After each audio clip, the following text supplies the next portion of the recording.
This is the Thoughtful Travel Podcast. I'm your host, Amanda Kendall of the notaballerina.com travel blog.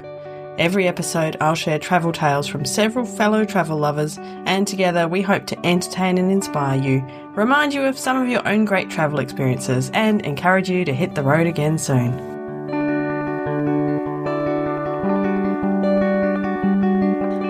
Hello and welcome to episode 381 of the Thoughtful Travel Podcast. Today's topic, elephants, tigers and responsible animal tourism.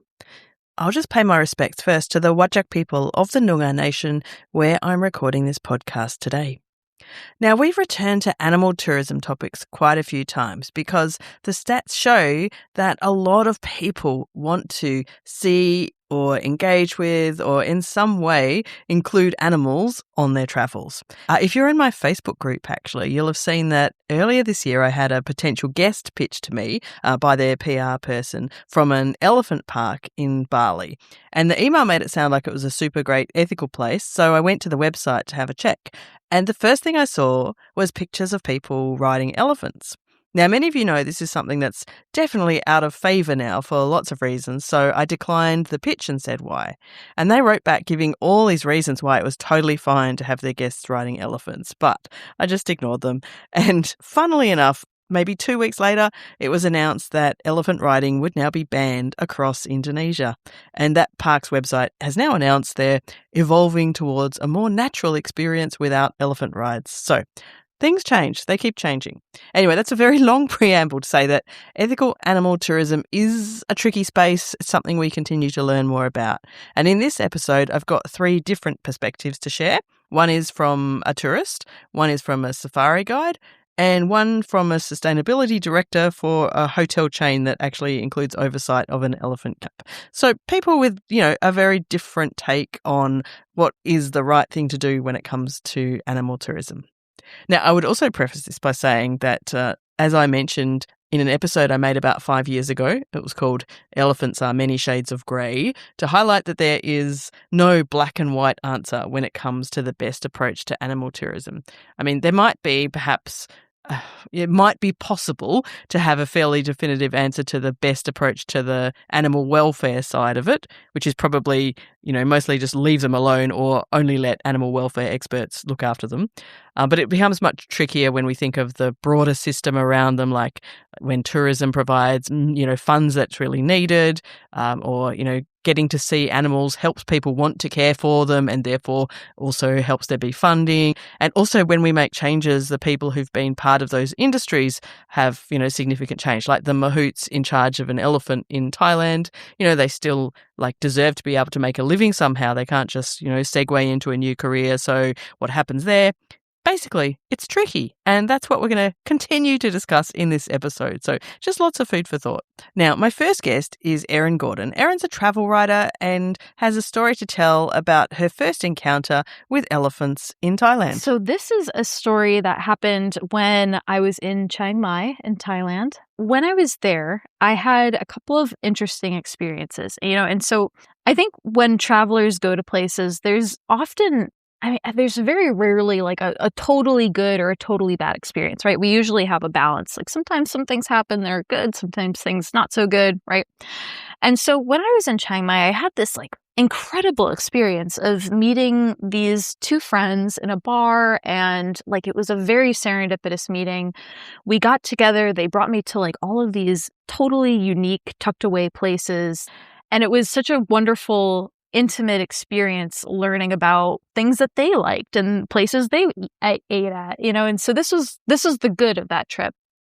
The not so good part of the trip was when I went to an elephant sanctuary, and I had originally gone there because I was so keen on experiencing this elephant sanctuary. It's like the thing to do when you go to Thailand. And so often you see pictures of people feeding elephants and touching them and being around them. And how often do you get to do that? Much less for someone like me in New England. Elephants don't they aren't around here. So it was like one of these things where I kind of fell into this trap of like, oh, it's a must do thing in Thailand, so I must do it, And so I went to this sanctuary, thinking it was going to be this like really wonderful experience. And when I arrived, I realized that the elephants there was something really wrong. And it wasn't that the sanctuary, I don't think the sanctuary was abusing them, but I do think that they had come from backgrounds of abuse. The elephants that were there, they had these like really long slices of scarring on their shoulders and these gashes in their skin. And they looked like they had gotten beaten up. And the thing that was so jarring about this visual were their eyes and like how downcast they look. I mean, and when you see an animal's eyes, just like a human's, there's so much emotion there, and you can read something really terrible has happened to this elephant without speaking the language of elephants. This is a really pivotal moment in my travels up to that point. I did not have a long experience of traveling. I really only started to do it heavily and started to become a travel writer in my late 20s. It was around this time where I was having these incredible moments of travel and how travel was positively changing my life and making my life so much more rich. But on the other hand, I was seeing in a very jarring juxtaposition how negative the tourism industry is for so many different things, including animals and wildlife. And once I saw this in the elephant sanctuary, it kind of opened a floodgate of these other instances of animal tourism that perhaps if I didn't have this experience, I would have just walked past and not realized, oh, there's something going on here that's not quite right. Something is not natural about this. It was a pivotal moment in my mind. I see these elephants as this moment of thinking, oh my gosh, like this moment of realizing how negative something so positive can also be. I don't think all elephant sanctuaries are bad. Typically what happens and how they are marketed in Thailand is elephants will be adopted or bought from, let's say, owners who are using them in abusive manners. Like, let's say they are training them and forcing them to interact with people in unnatural ways. Like, let's say people might be riding them or they might be posing for photos, that sort of thing. Typically, the elephant sanctuary is supposed to be adopting them from those experiences and letting them live in a comfortable life with other elephants and essentially being like a retirement home for elephants. And I think that there are some elephant sanctuaries that truly do that. And that's a good thing. There are some elephant sanctuaries, however, that let's say profit off of this good reputation. And they are not actually ethical, but they pose as ethical. Yeah. Unfortunately, I don't think that there's enough regulation to say what constitutes what is and isn't an ethical sanctuary. So that responsibility does come down on the visitor, the tourist, to do some research and find out what is considered ethical. And then if they want to have an experience at an elephant sanctuary, to go to that place that they think is ethical. I would say as long as the place is not allowing visitors to ride the elephants, as long as they're not allowing them to touch them or bathe with them, that's probably the safest bet. It's tough though, it's especially in this, we're in a free market and some countries don't have regulations that you might be used to. And so I think it's tough for a visitor where you go to a new country and you think, oh, well, if it's in operation and it says sanctuary, it must be good. Absolutely. Absolutely. So, every box is checked, but then you go and you're thinking, oh, this is actually really not good or something feels wrong here. That's kind of the worst case scenario. It's interesting that you went and you could instantly feel, oh, this is not actually, this is not right. Yeah. The place that I went to, like I said, I don't think that they necessarily abuse the animals, the elephants. But what I do think, and now this is also my opinion, and it's just from this point of perspective that I've had, the sanctuary I went to did allow bathing with the elephants and did allow like walking with them. I now perceive that as too unnatural for comfort. where I wouldn't necessarily want to do that again. Is it completely abusive to put them in this situation? I think it comes down to the person's opinion and what they're comfortable with. But again, at the time, I saw happy elephants in the photos. And so I thought, okay, well, maybe this is okay, right? Yes. As we learn more, we can do better. Right. I think that it's something really interesting too, because especially being in the creator space or being a travel writer, a lot of us, definitely myself, we're learning in the process as we go too. Yeah. And I don't think that there's such a thing as a perfect traveler. I try to advocate for good tourist behavior, but this is quite a generalization. And it's by no means saying that I'm a perfect tourist and other people should aspire to be perfect tourists. We're all learning, right? And I think the worst parts are our blind spots. But once we uncover those blind spots, we can make better choices and we can see the world ethically and sustainably. But sometimes you have to kind of uncover those rocks and see what's under there to make that choice. So yes, we don't know what we don't know, and sometimes covering those blind spots can be hard, but it is something I strive to do both with the podcast, by kind of spreading information, and also myself by following experts in these kind of areas so that I can learn more from them too. But yeah, it's a constant learning. My next guest is Suyash Keshari. He's a safari guide and owner of Amelia Safaris, based in India, but he runs wildlife safari trips in many parts of the world, with a special interest, though, in the tigers of India.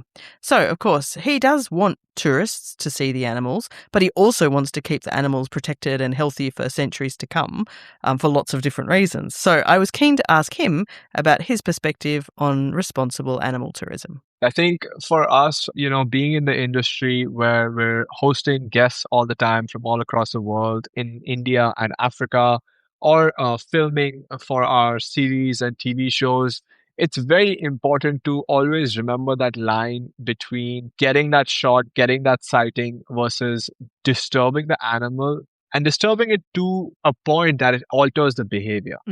I think a lot of times people mistake responsible wildlife tourism for non-tourism completely. Okay. A lot of people say, hey, you shouldn't be in their territory. You shouldn't go there. Leave them alone. Leave them alone. But I'm of the thinking, if tourism was not here in the world, wildlife tourism specifically, there will be no wildlife. Because it's in an ideal world, people like you and I and all the governments, all the people will think that, okay, wildlife should be just because they should be and they have the right to exist. But unfortunately, that's not the case. So for me to put a value on wildlife through tourism, through an economic activity of the region where hunters were once hunting animals, clearing vegetation, now they depend on tourism for revenue, I think it is very crucial. People seeing tigers are learning about tigers and the plight of tigers, the plight of every single animal, and thereby they are connected to that animal and are inspired to have some kind of a positive impact on them. Versus if it wasn't there, we wouldn't be able to do anything. There are so many jobs being supported, anti-poaching efforts being supported. Government is raising funds. And that's why India's tiger population has doubled in the past 20 years.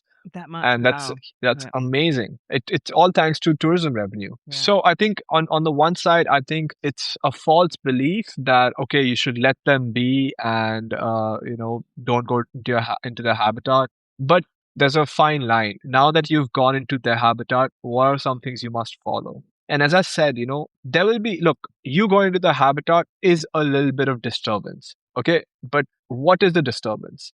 Let's say a tiger is about to cross the road and your vehicle is there and the tiger is a little shy. It snarls at you and then runs across the road. Yes, that tiger is disturbed. And then people make a huge deal out of that. But I think it's not disturbed enough for it to die or alter its behavior to an extent that it will not survive or it's endangered or something has happened. However, let's say there were tigers with cubs. And then you come between the tigress and the cubs and you separate the cubs so that you can get a photograph of the cubs from a close angle or get a reaction from the tigress. That is where it crosses the boundary because then it's really impacting that individual. Or let's just say, there are herbivores at night, and an animal like a leopard is trying to hunt. If you shine the light on the leopard, then the herbivores will see the leopard, and the leopard's not going to be able to hunt, and it might starve to death because only 1 in 20 leopard hunts are successful. Mm. So it's a very fine line between crossing towards a point where you're impacting the animal so much that it can really alter its life. And I think that's all about wildlife tourism and responsibility. People need to be quieter in vehicles. I know people can't contain the excitement. People are like, oh my God, it's a leopard. Oh my God, it's an elephant. I mean, sometimes it happens, but they have to be reminded by professionals like me, by other guys. Hey guys, I know this is the first time you're seeing a leopard or a zebra or an elephant, but calm it down. Enjoy, but calm it down. Yes, really good points, I think. And I'm sure many people working in this industry would have a similar idea to Suyash, and they walk that balancing point between like the good that comes from animal tourism, bringing people to see animals in the wild, but also trying their best not to have any negative impact. So perhaps if every guide everywhere was as thoughtful as Suyash, we would probably be already in a much better position. But it's just another example of there being no single simple answer on how to do animal tourism right. And my final guest today is John Roberts. So John is the Director of Sustainability and Conservation for the Minor Hotels Group. But he has worked in this whole conservation and animal industry for decades. So I asked him to tell me a bit about the progression of the ethics of animal tourism, especially with elephants, across his work experience, which is especially in Thailand. It started with, for me, conservation of wild species. So I wound up after a bit of volunteering and some working in national parks in the States and then Australia. I wound up getting a gig or a volunteer place, more or less, in Chitwan National Park in Nepal. Place called Tiger Tops. And I was there because of my national park experience, but it was my first also Asian experience. And that was a mixture of Tiger Tops itself was a hotel, and it was using their guests to come in and showing them the jungle, including captive and wild elephants, and using some of the funds derived from that to help fund tiger conservation and everything else, which is a nice model. So that's where it started for me. And then became more elephant specialists in 2003 when Anantara, which in those days was when I joined, it was a one hotel chain, and I joined for number 2, which was Anantara Golden Triangle, and they had all of this land and realized they wanted to set up an elephant camp for captive elephants, not the wild ones. They were looking at other camps around Asia and found Tiger Tops and found me, and I agreed to come out for 3 months to help them set it up whilst on monsoon leave from Tiger Tops, and it never actually went back apart from on holiday a couple of times. But, wow. Yeah, that's how it started. So how did you, what was the process to set it up, and how did you make sure it was an ethical way to do this? Back in 2003, to be honest, of course, we thought about welfare, but we didn't think much beyond what had been done for the previous 4,000 years, what was currently being done in the country, and a little bit of experience, of course, from Nepal. There wasn't much knowledge out there, but there wasn't much scientific or defined knowledge in the way we think of it today, let's put it that way, around elephants' psychological needs, around their dietary needs, around everything else. So you just had this system where Thailand had been looking after much of Southeast Asia, and South Asia had been looking after elephants for around 4,000 years, not making a bad fist of it, if you see what I mean. It wasn't all cruelty and nastiness. There were aspects of it that could and are beginning to be phased out. Importantly, I think from the perspective of nowadays, almost all of those 4,000 years had involved a lot of forest time for the elephants by themselves, not necessarily designed for the psychological needs of the elephant, but it was just something that always happened. And then by 2003, when I arrived, but for a few years previous to that, there weren't any forests, so that you had this technique of looking after elephants that had been around for a very, very long time, that was ingrained and is quasi-religious and everything else. But I think two differences to the normal the normal way of looking at it, if you like, that had changed over the previous couple of decades were that the forests had disappeared, so the elephants were being kept in small areas. And again, if you don't think about it psychologically, then the elephants seemed to be okay, and had to be controlled or had to be in contact with a close number of strange humans who were not elephant savvy, if you like. Apart from, say, there were always parades, there was always transportation, but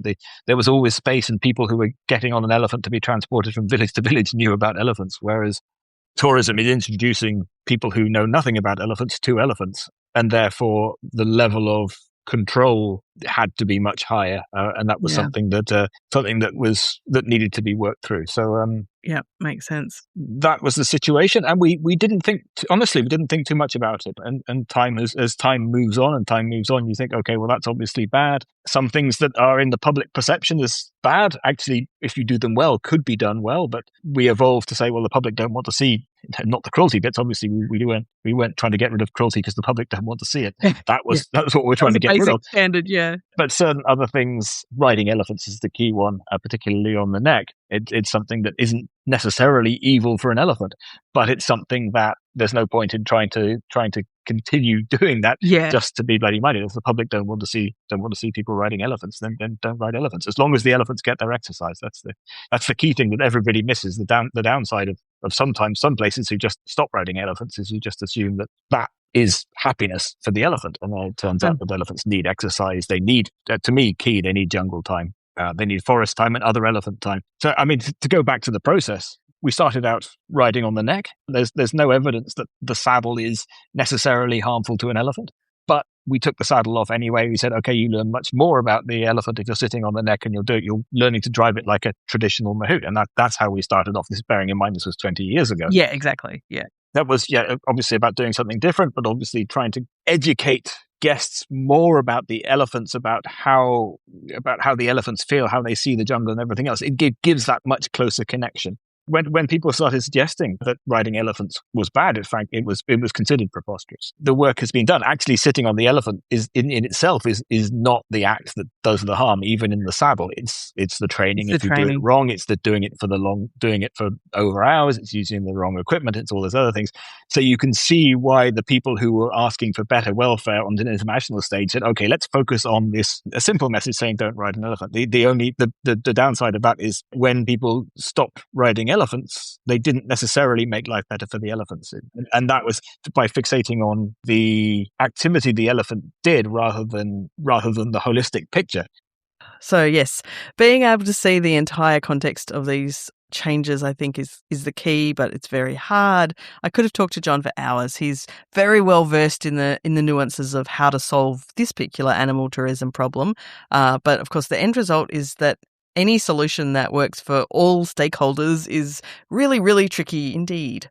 I'm going to leave a link in the show notes too to an article by Daniel Stiles about the various options for captive elephants in the future, which is well worth a read if you're interested to know more.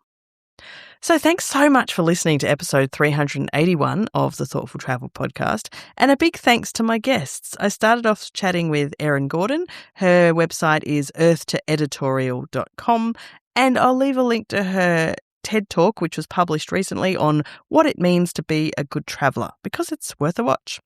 A big thanks also to Suyash Keshari of Amelia Safaris. You can find out more about the trips they run at ameliasafaris.com. And big thanks to John Roberts, Group Director of Sustainability and Conservation at Minor Hotels. That's minorhotels.com. As promised, I'll leave a link to the article by Daniel Stiles, which is on Medium. It's called Whither Captive Elephants? That is the question indeed. Don't forget to come and chat more in our Facebook or LinkedIn groups for Thoughtful Travellers. Just search for Thoughtful Travellers or see the links in the show notes, and sign up for the Thoughtful Travellers newsletter at thoughtfultravel.substack.com. All of these links and more are in the show notes, and for this episode you can find them at notaballerina.com/381. As always, thank you so much for listening.